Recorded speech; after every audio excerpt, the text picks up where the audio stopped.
Hey, what is going on all my broskies? How you guys doing today? My name is TheBromann, and today I'll be bringing you guys some more daily dosage of douchebaggery. But today is going to be a nice little MOAB on the map terminal.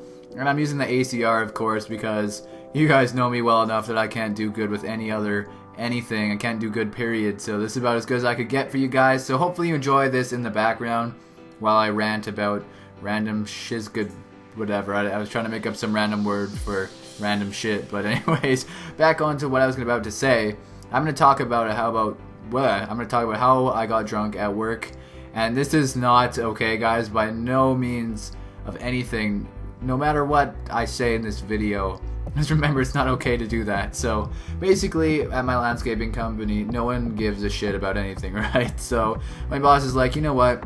We finished plenty of work today. Why don't we just go back to my place and have a few drinks? And I'm like, okay, you know what? This is not allowed, but I'm not going to refuse because I'd much rather do that than dig holes out of trees. You know, there's really no competition there. So me and my cousin are both underage, so we are not allowed to legally drink.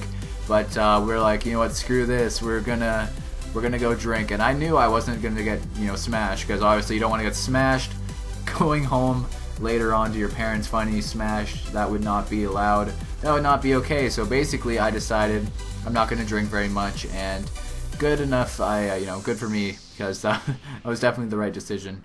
So I ended up not drinking too much, but I do get a little bit drunk. We go to his house. If you guys know who the rapper Tech9 is, oh my god. We were watching his music videos while I was drunk, and it was not that, I don't know, it was like super weird. It was such a weird feeling, because if you guys have ever watched any of his music videos, you know that they're shot weird, and I was just screwing with my mind, and I keep saying I was drunk, but I was more like just a bit tipsy. So anyways, we're watching that, and then all of a sudden he's like, you know what guys, let's go cut the grass. And by the way, if you guys are wondering what we had to drink, we had Caribou Lou, which is rum and pineapple juice, which tastes horrible, by the way. I hated it. And then we had some Smirnoff Ice, which basically just tasted like 7-Up after drinking the rum. So that's basically what we drank. So then we go inside and we start weed whacking his yard. And man, that was a rough time, because there was rocks all over the place in his yard. So I was weed whacking, and there was just rocks hitting me in the arms and legs, and it was like giving me cuts and stuff. I was like, ah, and I was like stumbling around, and I think my scream there was pretty accurate of exactly what I said while that was happening. So I was sort of like stumbling around. Luckily I didn't like burn any of his grass off or something. That would have been really bad. But we got the job done, and then all of a sudden he's like, oh, I can't drive you guys home tonight, so you guys need to take the city train.